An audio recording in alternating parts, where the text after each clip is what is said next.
আমি ওই লোকটা সম্পর্কে যখন শুনেছি আমার মনে হয়েছে যে লোকটা ফ্রড। তোর দোষ না।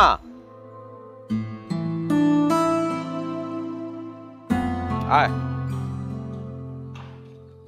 জেনি, শোনো, এই যে এ চলে আইছে আমার বন্ধু অভি, দুঃখ প্রকাশ করার জন্য প্রকাশ কর। হ্যাঁ, নাইরা তো একবার বেলতলা যায়, জেনি বেলতলা গেছে 2 বার। একটা আনফিট সেলিম মা সারা জীবনের কান্না, বুঝছ না? I never thought Salim second time আমার সাথে এরকম চিট করবে। Just speechless. আমি আসলে আপনাকে কি বলবো, মানে আমি নেওয়াজের কাছে ব্যাপারটা শুনেছি, শুনে কি বলবো, মানে আমার পায়ের রক্ত মাথায় উঠে গেছে। আপনার মতো একটা ইনোসেন্ট লয়াল একটা মানুষের সাথে এরকম মানে চিট করতে পারলো। এনিওয়ে, আপনি খালি একবার আমাকে পারমিশন দেন, আমি ওকে ধরে ওর মানে কি বলবো, ওর হিপের চামড়া তুলে ওখানে আমি চুন লাগিয়ে দেবো। Yes, good. হ্যাঁ দোস্ত, তুই এটা পারবি, তুই পারবি। খালি চুন না, খয়েরও দিস, পারলে একটু সুপারিও দিস। উচিত না। না না, তুমি না বললো না, তার শাস্তি এটাই হওয়া উচিত। ইটস ওকে, কিচ্ছু করতে হবে না। It's my fault. আমি কেন বারবার বিশ্বাস করি মানুষ? না না, মানুষের প্রতি বিশ্বাস হারাবেন কেন? মানুষকে মানে ওই যে কবিও তো বলেছেন যে মানুষকে অবিশ্বাস করে ঠিক না, তাই না? আরে ধর বেটা, কবি কইলে এলো নাকি? ও কি মানুষ নাকি? ওর ব্যাপারে কবি বলে নাই। ও মানুষটাও একটা আনফিট সেলিম মা, একটি দুর্ঘটনা। প্লিজ নেওয়াজ, আমি আসলে এইসব বিষয় নিয়ে আর কথাই বলতে চাচ্ছি না, মনেই করতে চাচ্ছি না।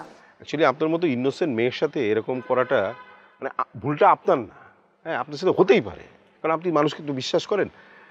বিষয়টা হচ্ছে কি, মানে আমি ওই লোকটা সম্পর্কে যখন শুনেছি আমার মনে হয়েছে যে লোকটা ফ্রড। আমারই ভুল হয়েছে, জানেন। আমার আসলে শোনার পর ওই লোকটা সম্পর্কে খোঁজ খবর নেওয়া উচিত ছিল, বুঝতে পেরেছিস? না, তোরই তো দোষ। তোর দোষ না। তুই দেখে গেলি মেয়েটার এরকম অবস্থা, তার প্রতি কোনো খোঁজ খবর নিলি না। হ্যাঁ, তুই আজকে বলতেছিস দুঃখ প্রকাশ করে, প্রকাশ কর। তুই তো প্রকাশই করস নাই। জেনি মিস, আমি আসলে বলতে চাই যে আপনি কোনো চিন্তা করবেন না, এখন থেকে আপনার পাশে আছি, মানে পাশে থাকবো। Yes, that's good, unique idea, খুবই চমৎকার। তাহলে তার চিন্তার কিছুই নেই। She is alone, lonely life কাটাচ্ছে। কে জানি, ঠিক না? ভালো হবে।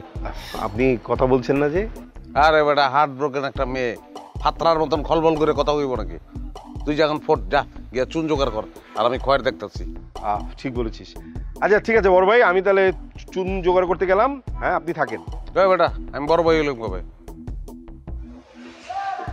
ঠিক আছে, না এমনি বললাম আর কি। আসি রে।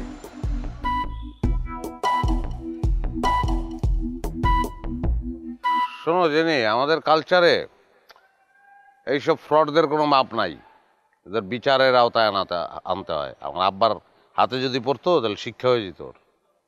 কি শিক্ষা? আব্বার একটা বিচার আছে, চুনকালি বিচার, স্পেশাল। সেটা কিরকম? মনে করো আনফিট সেলিমার চেহারার মধ্যে সমপরিমাণ চুন আর কালি ভালো করে লেপে দিতে হইব। তারপর বিভিন্ন সাইজের জুতা দিয়ে একটা মালা বানায় ওর গলায় ঝুলাই দেব, লগে একটা প্লাকার্ডও গলায় ঝুলাই দেব। সেখানে লেখা থাকবে, আমি আনফিট সেলিমা, দয়া করে আমার জুতা মারেন। তারপর সারা মহল্লায় ওরা ঘুরানো। আই লাইক দিস বিচার, নো ভায়োলেন্স। অ্যাকচুয়ালি আমার মনে হচ্ছে যে এইটা আর্জেন্টিনাও চালু করা উচিত। আমি যখন ব্যাক করব, আই উইল সাজেস্ট দ্যাম। তুমি বারবার লাইনে বেরিয়ে চলে যাও। এখন আর্জেন্টিনা নিয়ে ভাবলে হবে?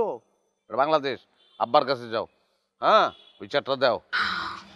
হ্যাঁ, আমি আসলে এই বিচারটা দিব। মানে আমি না নেওয়াজ, মানে সব কিছু মানতে পারছি, কিন্তু ওর বিয়েটা আমি একেবারেই মেনে নিতে পারছি না। মানে একটা শিক্ষা ওকে আসলে দেওয়া উচিত, কি বলো? হ্যাঁ না, একটা লোক অশিক্ষিত থাকবে কেন? শিক্ষিত বানাইতে হবে না, বাদ যাবে না একটি শিশু, ওরে শিক্ষিত বানাই দিয়েই হয়। আমি আঙ্কেলের কাছে এই বিচারটা বলে দিয়েছি না।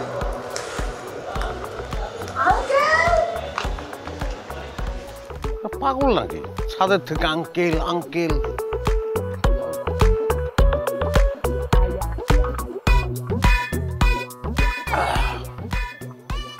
আরে সর্বনা, এটা তো আমার চা না।